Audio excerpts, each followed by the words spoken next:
woke up this morning thinking about the metaverse, and I thought, who needs the metaverse when we have the Culture Summit? Because if my 15-year-old self told me that one day I'll be sitting here having this casual conversation with you, I think I would have thought of some alternate realities and some teleporting. So it's pretty amazing. It's an honor to be here with you, Jimmy. So I want to start by asking you sort of like, when did you find the calling?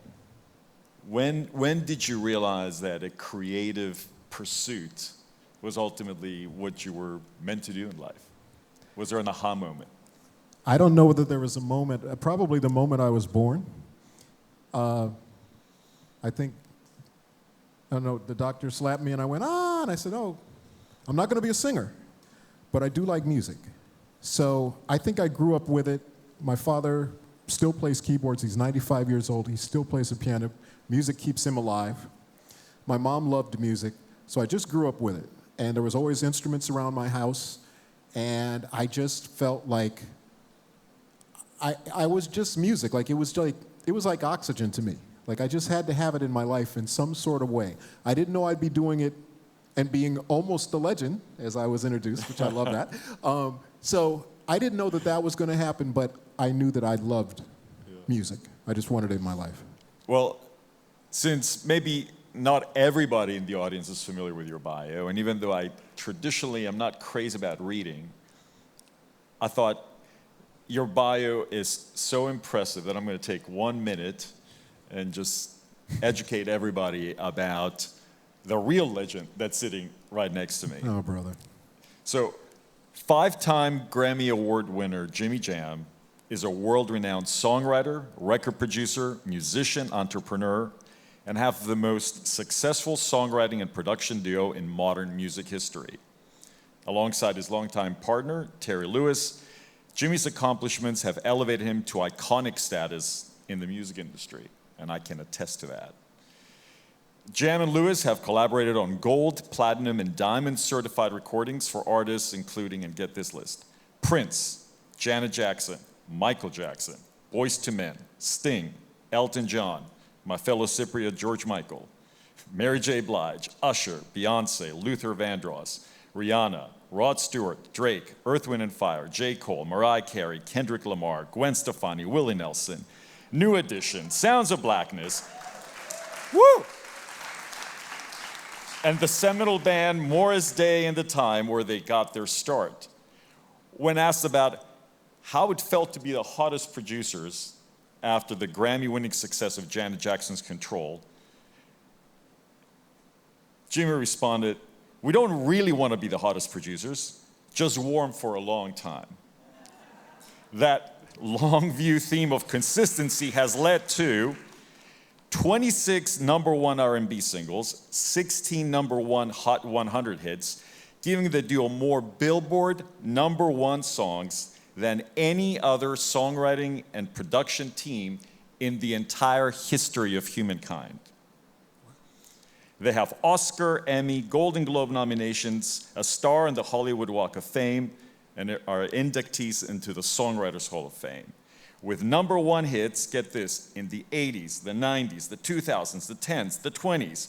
They're among a handful of producers that have number one records in 4 consecutive decades and have had 41 songs reach the top 10 of the Billboard 100 in each and every one of those. And then more importantly, in their crowning achievements, Jam and Lewis will be formally inducted into the Rock and Roll Hall of Fame in just a few days, November 5th. So, you're not a soon-to-be legend, you are a legend. And it is an honor, an absolute honor for all of us to be here with you. All right, thank you and good night. That's it. Oh, well, we still have to talk? I thought we're done. That's our whole half hour, right? So, I know our panel is about technology, so I'd love to, we often talk about the impact of technology on the way that music is being consumed, but we don't often talk about technology's impact on the way that music is being created. So I'd love to hear about your evolving sort of creative process as technology has changed throughout the years. Well, really, the evolution for me was I started off as a drummer. So when I was young, I was playing drums. I actually played with my dad when I was like 13 years old. That was my first gig. And then I switched to keyboards when I met my partner, Terry Lewis. It'll be 50 years ago. I met him next year, as a matter of fact. And he told me I should be a keyboard player because my dad played keyboards. So I played every kind of synthesizer and whatever I could get my hands on that I guess you could say was the latest technology. That's what I would try to always play with. And over our career, we've kind of gone from when we started off, it was analog tape, the big reels of tape and all of that kind of stuff. And it's evolved through now, we literally sit with our laptops on planes and, comp vocals and make tracks and all of that. So it's been fun to be part of kind of the evolution. But what it does for me is it makes things a lot easier in some ways because you can communicate with people literally around the world and send files back and forth and do all kinds of things creatively that you couldn't do before. So I think the technology really opens up just a million different possibilities. I'm curious if you see technology as a limitation or a lever, and also how do you see it shaping the very outputs? If you think about it, if the multi-track recorder wasn't invented by Les Paul, we would not have Sgt. Pepper, right? And probably wouldn't have had any number of idioms from hip hop, rap, sampling would have happened. Right. So how do you see it as a creator, and sort of how do you use it to shape the output of what you produce? Well, I love the technology, and it's really funny because my partner Terry is even more probably excited about technology than I am. And I remember at one point we were actually working with the Spice Girls. This was a while back. And I remember we were in the studio and we were having contests to see who could edit the vocals quicker, whether somebody on Pro Tools could do it or whether we could do it just by putting it in a sampler and doing it, ourselves. And so I just think that it opens up so many possibilities of the way that you can work. And so I don't think it's limiting at all. I think it opens up just so many different ways of working, so many different kinds of techniques of working. I just don't see it as a limitation, and I'm not afraid of it, really. I think technology is great. And you mentioned sampling, and I remember people used to ask us about sampling. And how people sometimes ask a question, but they ask it thinking they know what you're going to say. And so they would say, what do you think about sampling? And they expected me to say, oh, it's cheating and it's not the right thing. And I would go, I love sampling. And they go, really? And I'd go, yeah, I love it. Because to me what it is, and as we talked today, and Harvey talked about it, about the commonalities we find in music, the things that bring us together. I grew up a pop music fan, so I grew up with America and Seals and Crofts and Chicago and all those kinds of groups were my favorite groups. Terry grew up loving Parliament Funkadelic and all, the funk groups. And so when we were able to take Big Yellow Taxi by Joni Mitchell and combine it with Janet Jackson and Q-Tip to make Got Till It's Gone, or we were able to take Ventura Highway by America and make Someone to Call My Lover for Janet, or Sly and the Family Stone and make Rhythm Nation. How could I not like sampling? I love it. Plus, our own songs get sampled all the time, which is the ultimate respect, I think, that you can get when somebody takes your song and samples it. So, to me, all the avenues that technology opens up is great. The best thing that happens, though, is when the technology companies actually get with the creatives to create the product. Because as creatives, we're going to use it in a different way most of the time that it's been intended to be used. The people that make it are going to think of their own way of what they intended to do. But when you put it in the hands of creative people, they find a whole different, because they throw the rule book away and the instructions away, and then they just start figuring out different things to do. And I think that's where really great, music comes from, and really great innovation comes from. Yeah, many times I think musicians don't get the credit that they deserve with respect to their ability and ingenuity to adapt to new technologies and almost do a bit of a jujitsu and use it as a way of taking sort of their creativity to the next level. And I often say that a lot of the technologies we enjoy today, from radio to television, cable TV, internet, social networking, wouldn't have become so popular had it not been for the early embrace of the music community. Yeah. Many of these technologies that I just mentioned were first adopted by music people. Absolutely.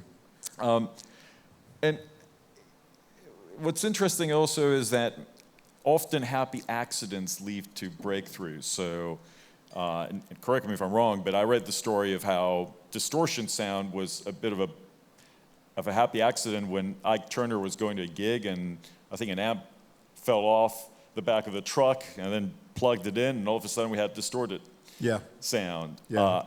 I'm curious, in your creative process, if you've had any of those happy discoveries or happy accidents, and if it led you to some interesting creative breakthrough. Well, the one that I would say that comes to mind, particularly as you mentioned distortion, is when we were doing Janet's Control album, we actually had an engineer walk out on us. So when Janet came to town, we were still learning how to work our studio. We really didn't know. We were plugging in. This is in the old days, so you had to plug in like patch bays and stuff, and it was crazy. So, but what happened was Prince, when he recorded. Well, actually, let me say this. So we ended up engineering the bulk of Control. We did it ourselves. So Steve Hodge, who was our engineer, who we brought from LA to mix the Control album, when he came to town, he puts one of the tapes on, because we wanted him to come mix the songs, right? He puts one of the tapes on, and he goes, "Who recorded this?" And we're all proud. We're like, "Oh, we did. Yeah, we did that." He said, "Everything's way too loud." And we said, "Oh, yeah. Prince taught us how to do that." And he said, "What do you mean?" And I said, "So Prince always said when you record, the VU meter should all be in the red. And that makes everything sound more frantic and more, energetic, And he said, "Yeah, but that's on a machine where the 0 means 0. Your machines are +6, meaning that everything that's 0 is already too loud, and now you just pinned everything." And so we said, "Oh, man, well, can you save it?" And he said, "Yeah, it'll be fine, but I'm going to come up and move up here and teach you guys how to record." And he became our actual engineer. Obviously, Control worked okay. It did okay. And the next record we did actually with him was the Human League. Human, and he actually engineered that. So that's when we kind of figured out how to get around the studio. But that was totally an accident, at that time, the analog tape, hitting it way too hard. So there's that little bit of distortion, and that was Prince's thing, because it made it sound loud, even if it wasn't loud. When your ear hears distortion, it thinks something is loud. So, and that was the reason that the Control records sounded so different, I think, than the other records that were out in that day. Looking at the artists of the day, I'm curious if when you're, listening to folks, if you're like, "God, I wonder how they did this." Is there any examples of like new music that you're like, "Wow, that's cool. I wonder how they came up with this," or "I wonder how they got this sound to come out"? Yeah, I'm always analyzing music all the time. Which is why it's kind of funny. Like, if you're in my car, most of the time I'm not listening to music. I could be listening to sports radio, or I could be listening to any sort of thing other than music, because it's not relaxing to me. And same at my house. I don't really play music around my house a lot, because it's like I get zoned in on how'd they get that sound, or where'd that drum sound come from, or I wonder how they did that. So I do a lot of that.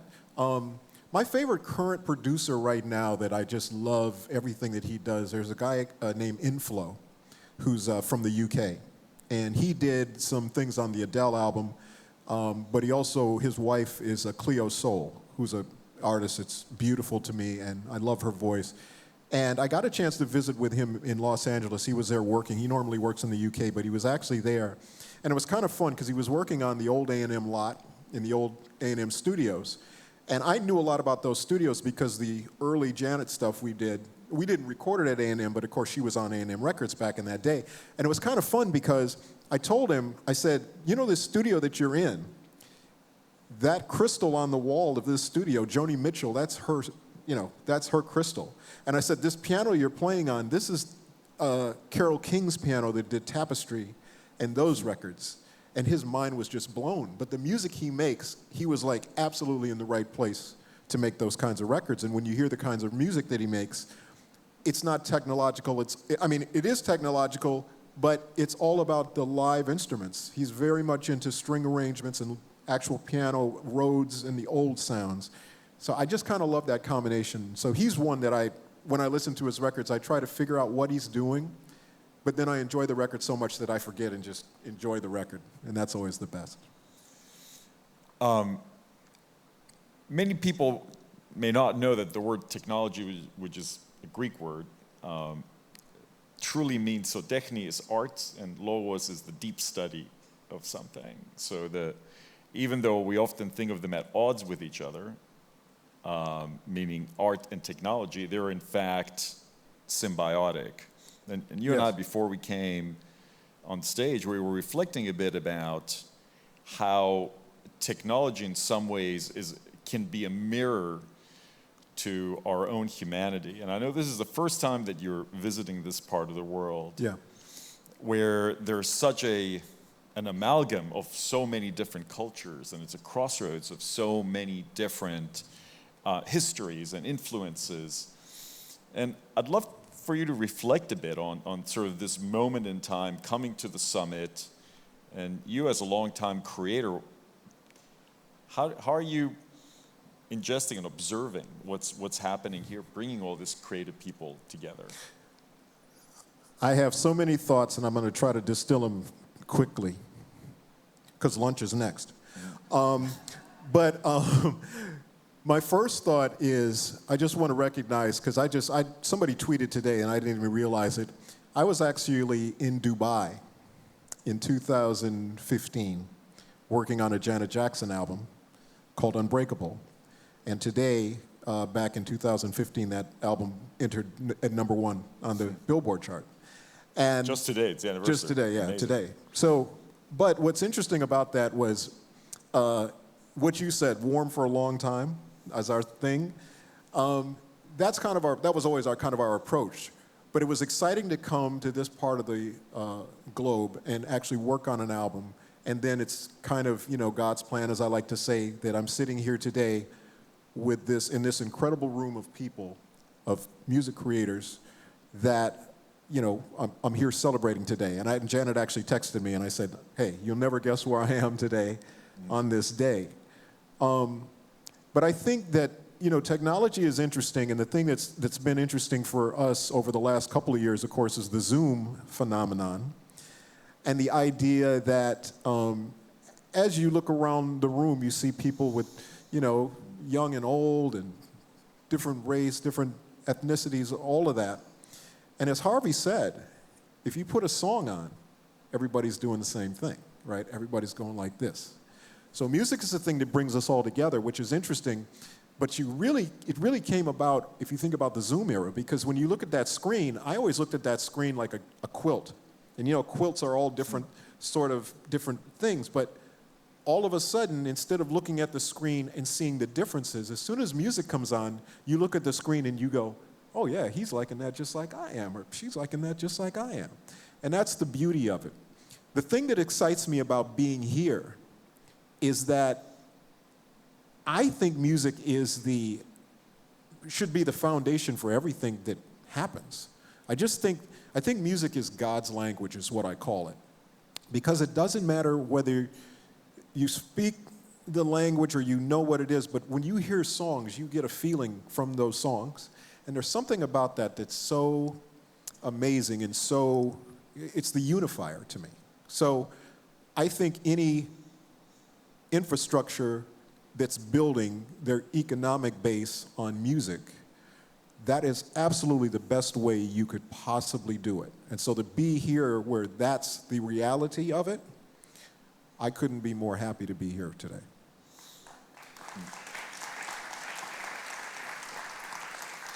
Well, I think we have, a few minutes left, and I want to make sure that we give the audience time to ask any questions.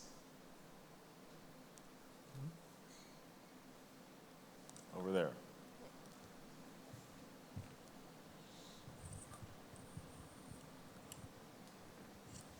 Hello.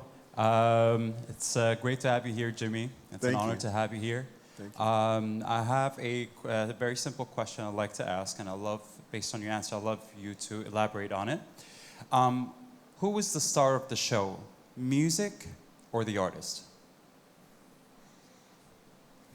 Well, I think music is the arts. It's part of the arts. I mean, the arts to me is kind of all creative things. The differentiation that I would make about music is very simply that it's kind of, I call it the key that unlocks everything that's in your brain.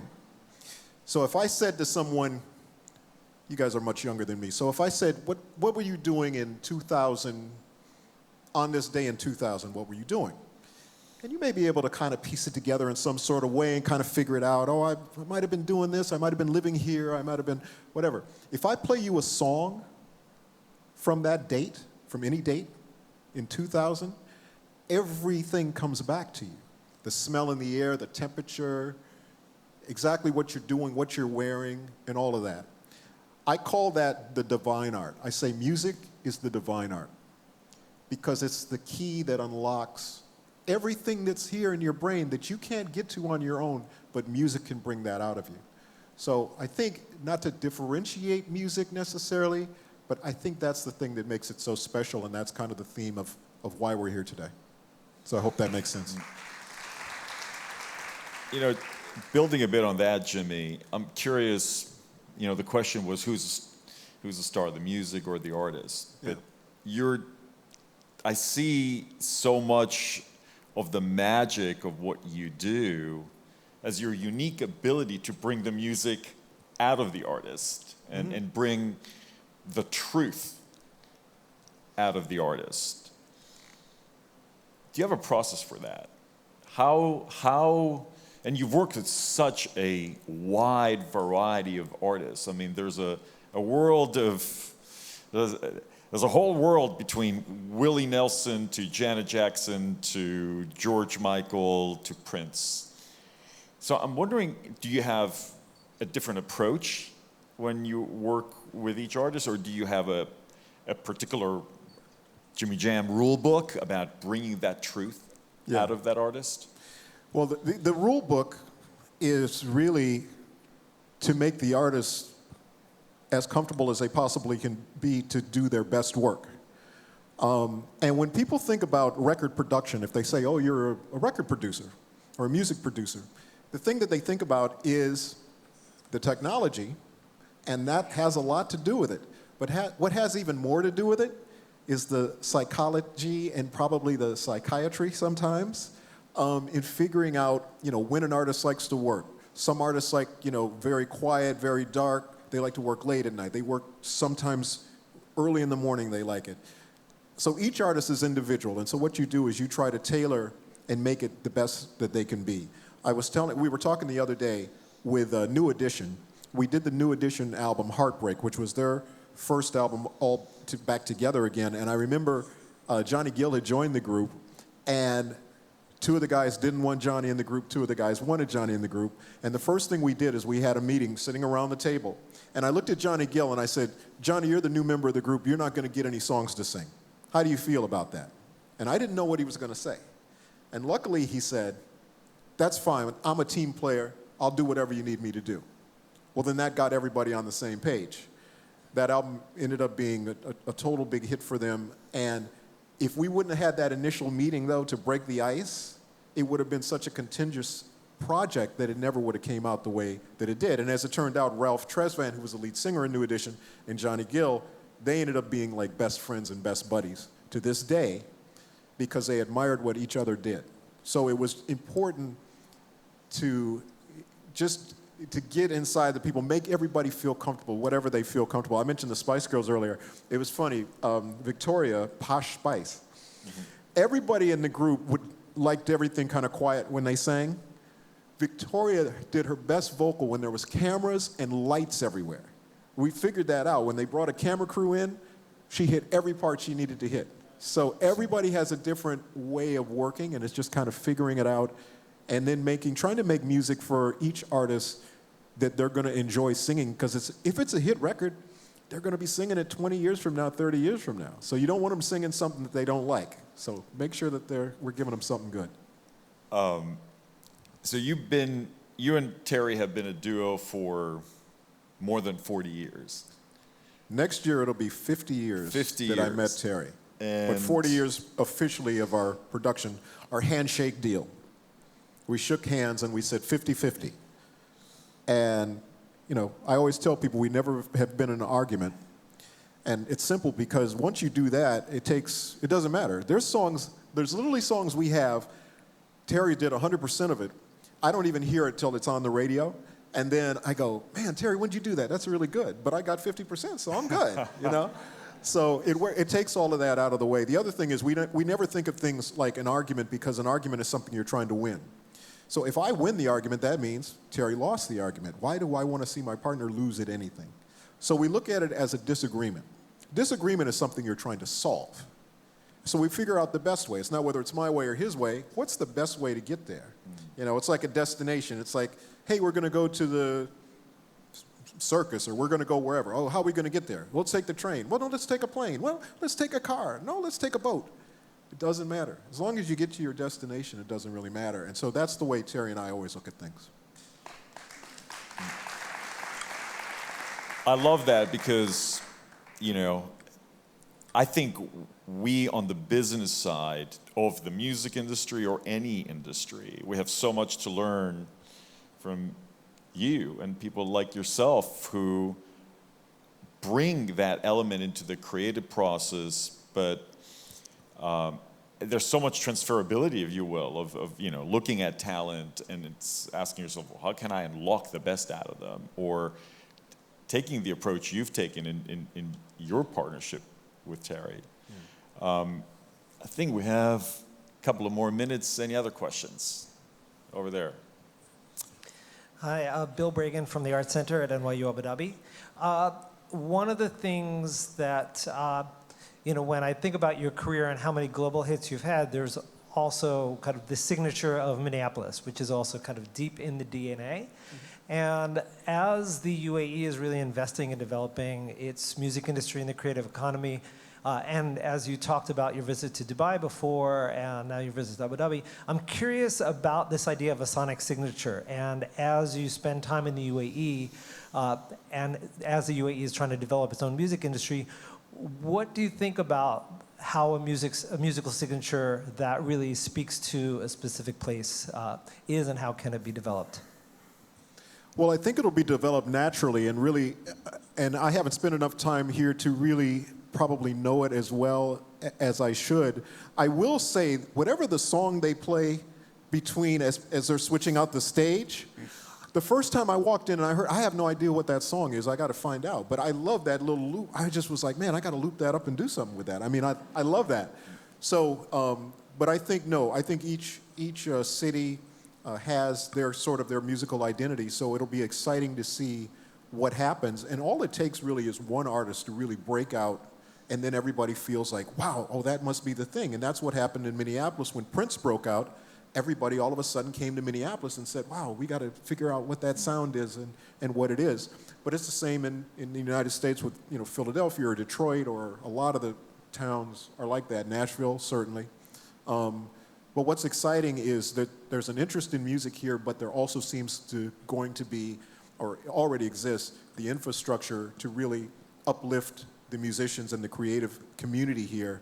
And that's what's exciting about being here, as I said before. So I look forward to spending more time here and figuring out what that signature sound is, that Abu Dhabi sound. It's going to be cool. It's going to be cool. I think we have time for one more question. Eric, I think I see you. So I've been walking past you in the corridors, and I'm embarrassed that I didn't recognize you, because I've been listening to your music all my life. I remember times in the 80s and the 90s when I would stand in front of the only full-length mirror in our house roll up my wear one of my dad's jackets, roll up the sleeves like Janet Jackson did in Pleasure Principle, and just do my thing, right? Wow. And so, Awesome.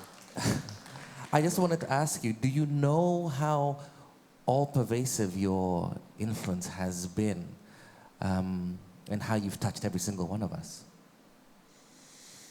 No, although his introduction was pretty cool. So, because I literally went from almost a legend to an icon, just between the two introductions. So I'm on the right trend. So it's all good.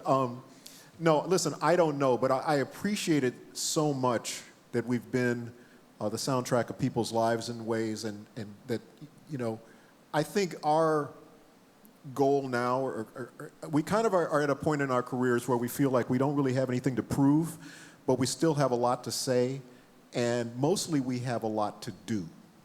We want to leave music in a better place than we found it.